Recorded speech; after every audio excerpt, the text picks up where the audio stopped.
So, what was it you wanted to ask? Well, you see, I'm looking for a missing person. My name is Detective Arbogast. I'm a private investigator.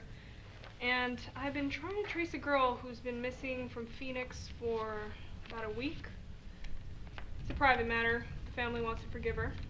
She's not in any trouble. I didn't think the police went looking for people who aren't in trouble. I'm not the police. We have reason to believe that she came along this way. Did she stop here? No one stopped her for a couple of weeks. Mind looking at the picture before committing yourself? Commit myself? You sure sound like a policeman. Well, she may have used an alias. Marion Crane is her real name, but she could have registered under a different one. To tell you the truth, I don't bother much registering the guests anymore. Since the new highway was built, we don't get many visitors here. I shouldn't even bother turning on the sign, but you know, old habits die hard.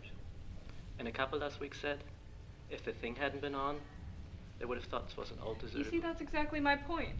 You said that nobody had stopped here for a couple of weeks, and then there's this couple that came by and didn't know you were open. But, as I said, she could have registered under a different name. Do you mind if I look at your book? No.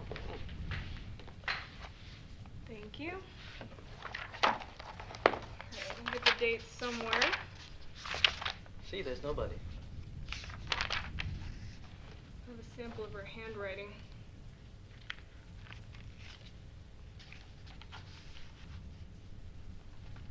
There it is. Marie Samuels. Is that her? I think so. Marie, Marion, Samuels. Her boyfriend's name was Sam. Was she in disguise by any chance? Do you want to check the picture again? Look, ma'am, I wasn't lying to you. Oh, well, it was raining, and her hair was all wet. Mm-hmm. It's not a really good picture of her. Well, tell me all about her.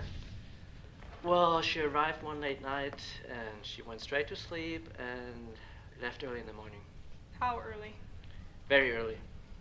Did she arrive with anyone? Was she with anybody? No. Did she make any phone calls? No. Did you spend the night with her? No.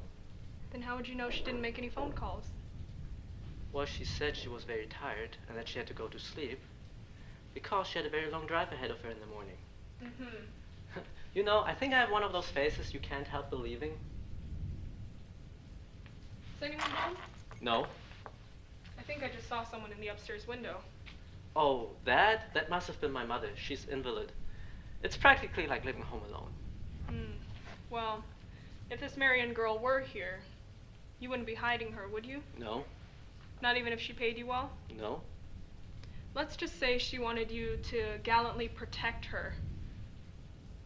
You'd know you were being used, and you wouldn't be made a fool of. But I'm not a fool. Well, And I'm not capable of being fooled. Not even by a woman.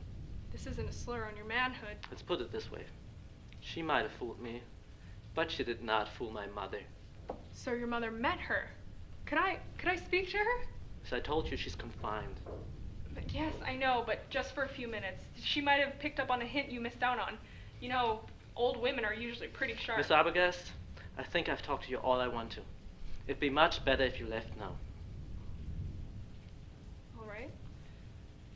Would I need a warrant for that? Thank you anyway.